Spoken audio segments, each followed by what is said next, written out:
Hello, everyone. Welcome to the second season of For the Love of Books podcast, featuring indie and small press authors with host Emma Polova as we approach the National Novel Writing Month, a 50K word writing challenge in November. I will be talking with NaNoWriMo author Brenda Hasse. Hasse is a multi-award winning author and a freelance writer. She has published books in multiple genres. She resides in Fenton, Michigan with her husband and cats. At the end of the episode, Hasse will announce her giveaway. Hi, Brenda, how are you? I'm fine. I'm fine too. How many times have you participated in NaNoWriMo and what have you published based on your participation? Well, I've published it. I participated probably close to 10 years. I started in 2012.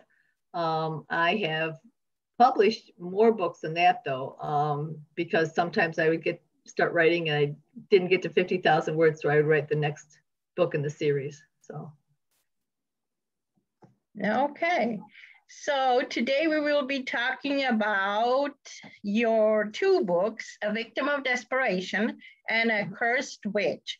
First, A Victim of Desperation, which is based on a true story of human trafficking published in May of 2021. Is this a NaNo book?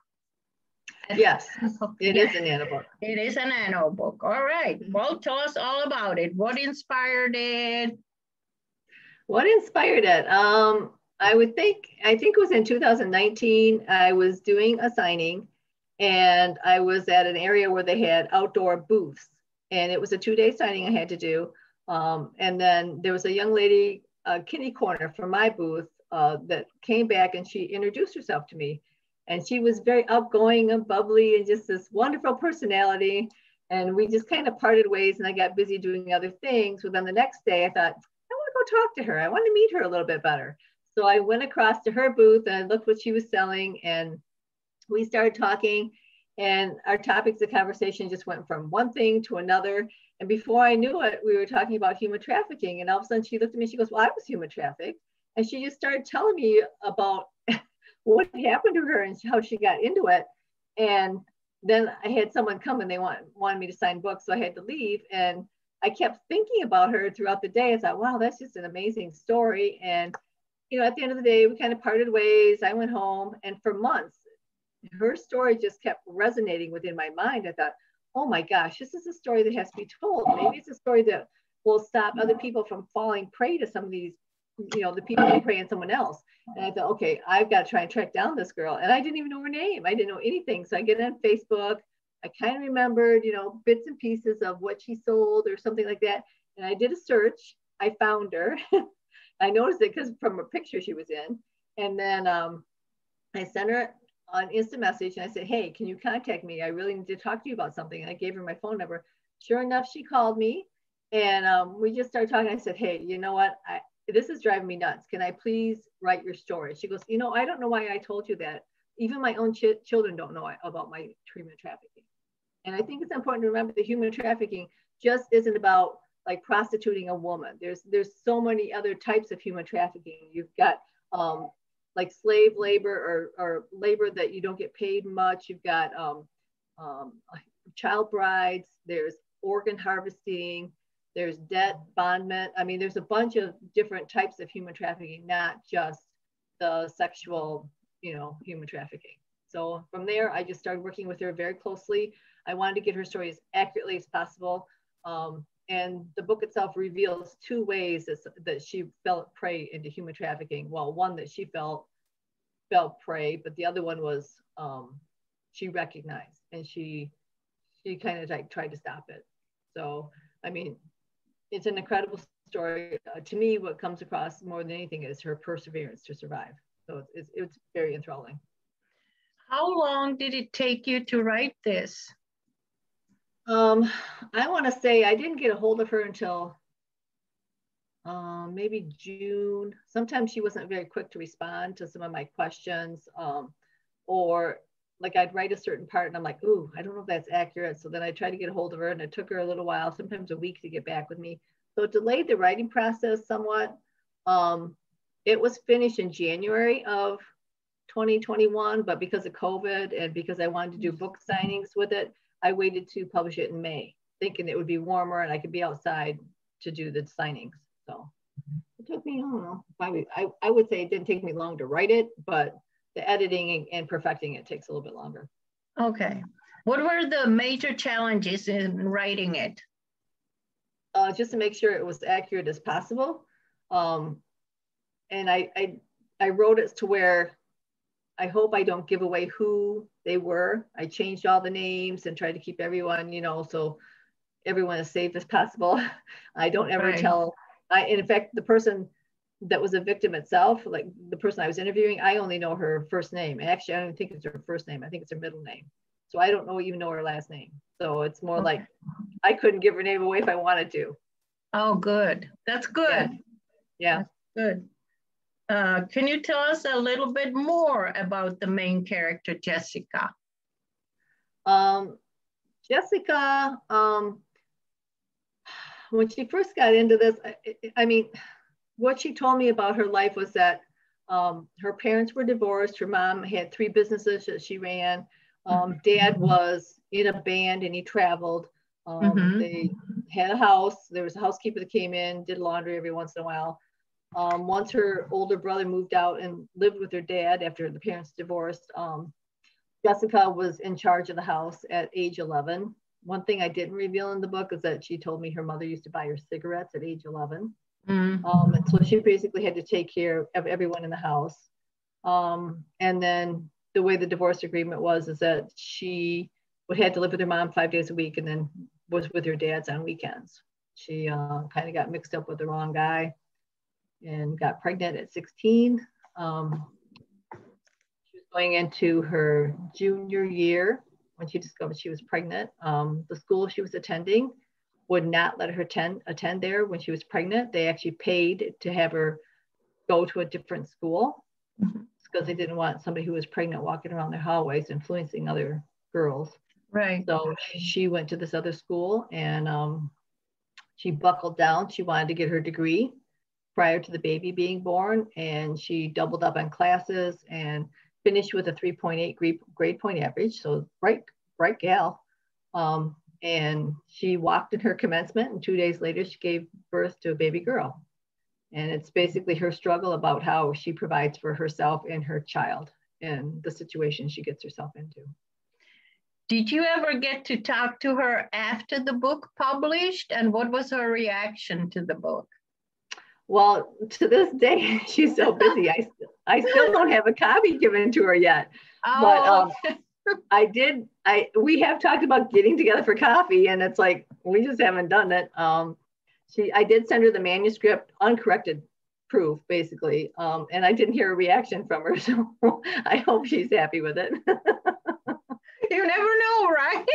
Right. I mean, like I said, the main reason we did this is to stop people from falling victim to these people.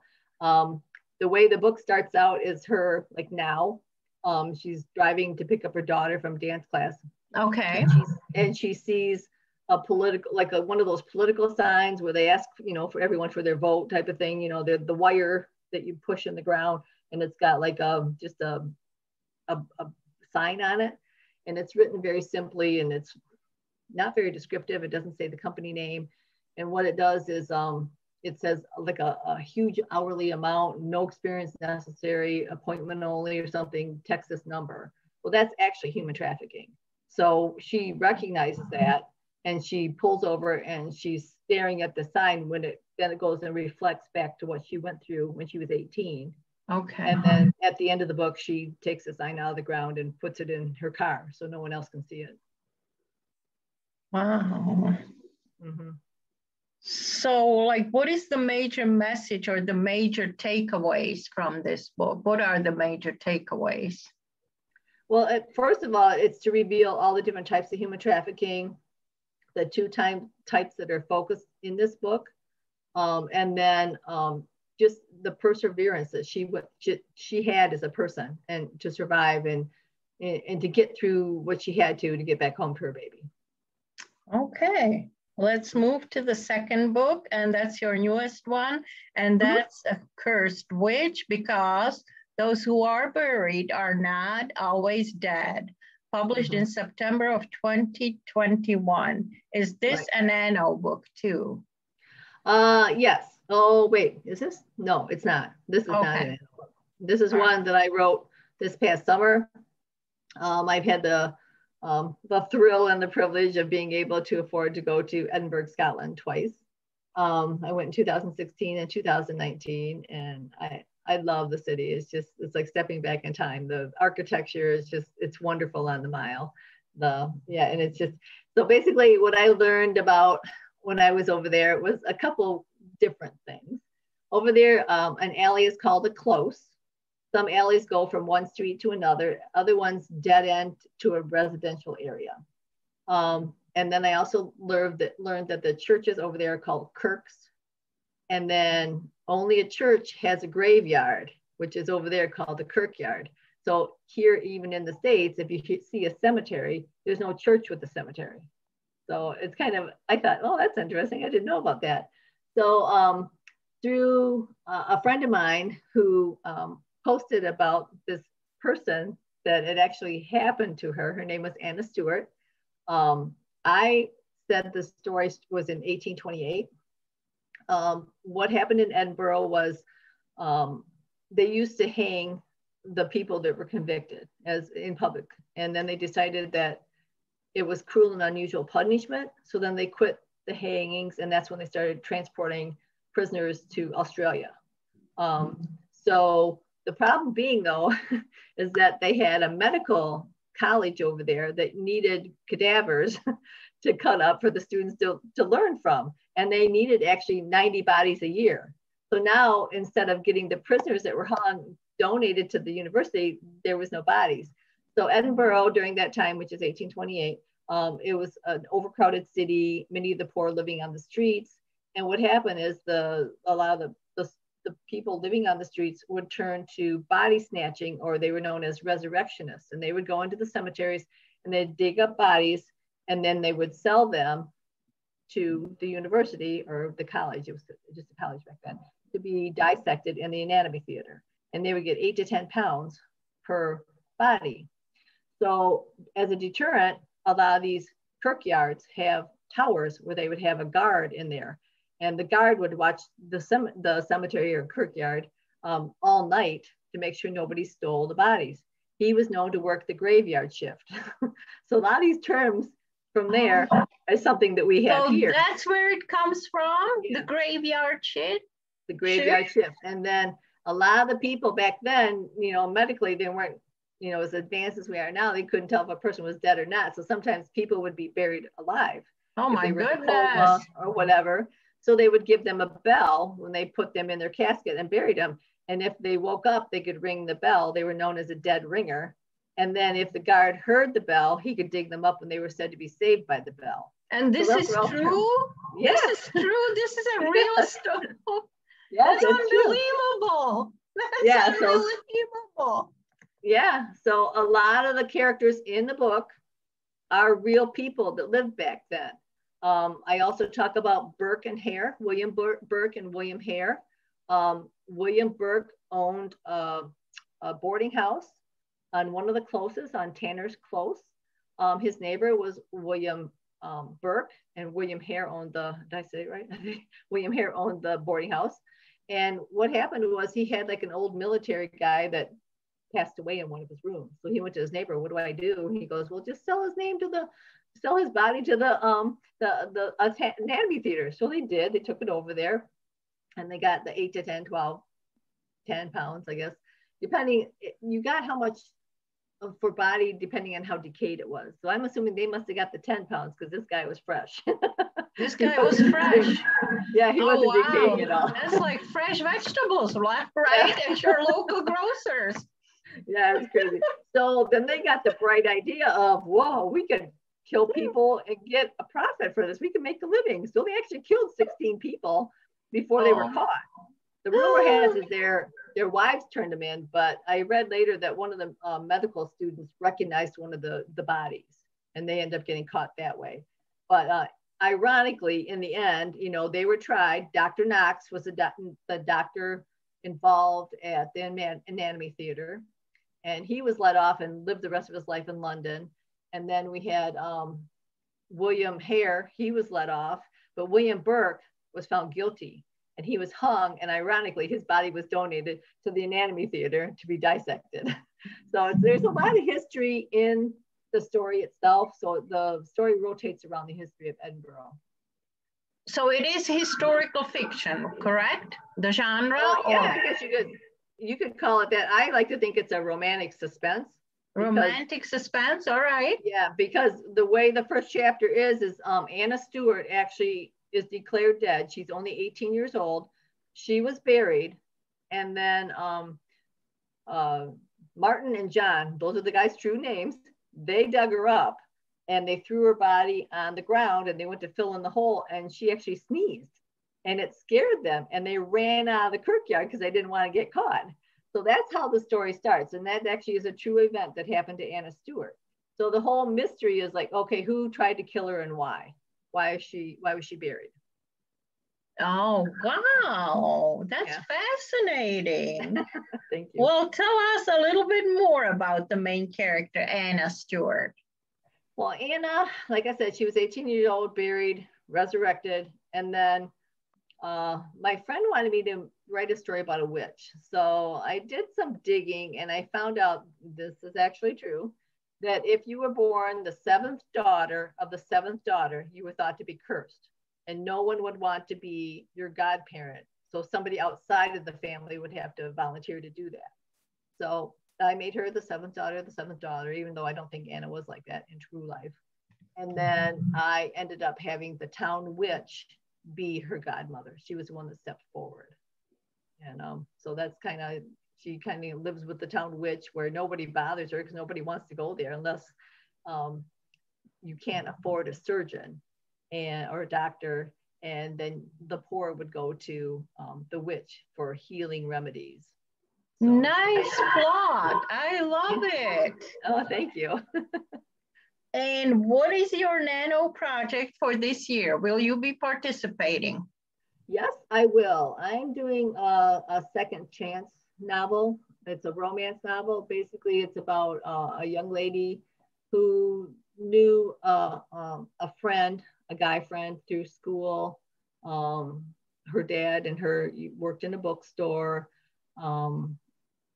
Her dad passed away right after graduation, so she didn't get to go to college. Her friend / boyfriend went to college, came back, and they ended up getting married when they were about 25, 26. And they were only married a year and a day, and then he died in a motorcycle accident. So he was like, yeah, he was reaching for the phone and she was texting him, and he ran a red light and some car T-boned him and he passed away. Oh. So it's basically about how he's a ghost that kind of follows her around and kind of watches out for her. And shortly after, about a month after she finds out she's pregnant, she ended up conceiving while she was married. And she moves back in with her mom, and she continues to raise the daughter that she has, and she operates the bookstore, but her deceased husband hangs around the bookstore, and he's learned he can knock books off the bookshelf, and he'll have them fall on their spine and open up to a chapter, and then the heading of that chapter is a message he wants to give her. So it's just, yeah, it's one of those like almost like a paranoid, I don't know, the paranormal, I don't know. Paranormal? Yeah, a little bit like that. But eventually the question she's going to have to answer is, she first, says, I'm not going to love anybody else. This is it. I'm done. And then, of course, this guy walks into her life, and she resists at first, but then she gives in. And then the big moral question is, she finds out that this is the guy that was in the accident with her husband. So what does she do? Okay. Yeah, so that's what I'm going to work on. Right now, it's just outlined. I'm just, spending my time doing other things that authors do, other research, keeping my website up to date, doing my email list, sending out my monthly email to everybody, and, things like that. How about your upcoming events? Do you have any events coming up? Oh yeah, on November 20th, I'm going to be at the Cause and Effect Gallery here in Fenton. The owner there, Annie, she read A Victim of Desperation, and she's doing a display. I don't know what they call them, an art gallery, a display of making violence against women more aware. So because she read that book, she wants me to do to talk on it and do a signing. So, okay. And then I also have been accepted, one of only 20 authors to participate in the 3rd annual Rochester Writers Shop Small, I guess at Rochester Hills Public Library in the multi-purpose room. So I have those 2 events coming up. Every once in a while they pop up. So those are the 2 I know that's coming up. That you know about. Okay. Yep. Would you like to read to us, Brenda? Oh, sure. I can read to you from A Victim of Desperation. Let me see if where I put my eyes. I have my glasses on here. Okay, so Victim of Desperation. It is a biography. It's based on a true story. So chapter 1 is called The Haunting Memory. I glanced at the radio on the dashboard for the time and exhaled as I scowled. A delay at work kept me longer than expected. Tightening my grip on the steering wheel, I imagined my daughter pacing in front of the dance studio, even though I instructed her to wait safely inside the building until I arrived. After passing a car traveling well below the posted speed limit, I glanced at my speedometer, loosened my 10-2 grip on the steering wheel, and eased my foot from the gas pedal. The last thing I needed today was a ticket. My mind drifted to my to-do list, call the dentist, for cleaning appointments for the 5 of us, try to reduce the pile of laundry that seemed to magically double in size while I slept at night, and stop at the grocery store to get a few items for dinner. I usually went to the grocery store before 10 o'clock on Saturday mornings to avoid dodging carts and waiting for an indecisive individual to choose an item while standing in the center of an aisle. I cringed, assuming I would have to play bumper cars with my cart while gathering what I needed to make dinner. Was I being purposely delayed throughout my day for some mysterious reason? I was pulled from my thoughts as a sign on the side of the road caught my attention. Printed in black and white, I thought it was a political sign pleading for anyone's vote. But when I was close enough to read it, the goose flesh on my arms began to prickle. The blood drained from my face, my heartbeat increased, and my palms became clammy as I read the few words printed on it. It offered an outrageous hourly pay for summer work, even with no experience. Base appointment. Text for info. The phone number was printed at the bottom. I knew exactly the kind of sign this was. I exhaled, not realizing I had been holding my breath as I lifted my foot from the accelerator and pulled into the closest parking lot on the busy 5-lane road lined with retail stores. Bringing my car to a stop, I stared at the 2-sided sign as I put my car in park. The sign reminded me of an ad I answered in the newspaper nearly 20 years ago. Are these the same people? How can they still be in business? Haven't they been caught yet? Or maybe this is something even worse, sex trafficking. My imagination kicked into overdrive. How many people have seen this and sent an inquiry text? What if one of my daughters saw this sign and did so without me knowing? I held my hands out before me. They were quivering, shaking uncontrollably as memories of a desperate decision I made long ago rose to the surface from the deep abyss where it had been buried within my mind. Thank you, Brenda. Would you like to announce the details of your giveaway? Sure. You can email me at Brenda at BrendaHasseBooks.com. And you can choose which book you would like. I will give away one signed copy of either A Victim of Desperation, which is this one, or The Cursed Witch, which is this one. And the first one that emails me will win their choice of book. Yay! All right, before we do our parting shots, I would like to thank our sponsors, Doc Chavent and Digital Quill Services for Writers with author Colleen Nye. Brenda, what are your parting shots? What do you want to leave our listeners with? What should they remember? Well, I think for those who want to do Nano, just go for it. I mean, even if you don't reach 50,000 words, you've at least written a lot, you know. It's better than not doing it at all. It's a great charity. You don't have to donate if you don't want to. I usually do. And the money goes towards helping children with writing skills. And I think it's a wonderful thing to do. Yeah. And my parting shots are buy indie, read indie, and write indie. Keep your fingers on the keyboard and your butt in the chair, because you too can become a published author. A quick last reminder, don't forget to join us tomorrow, Wednesday, October 20th at 7 p.m. on Zoom for a panel discussion, Power Your Nano 2021, with Nano authors Jean Davis, Sarah Shanning, and Christine Bricky. The new Zoom link will be posted on my blog, emmapalova.com. Thank you, Brenda, for being on the show. No, thanks for having me. It was great.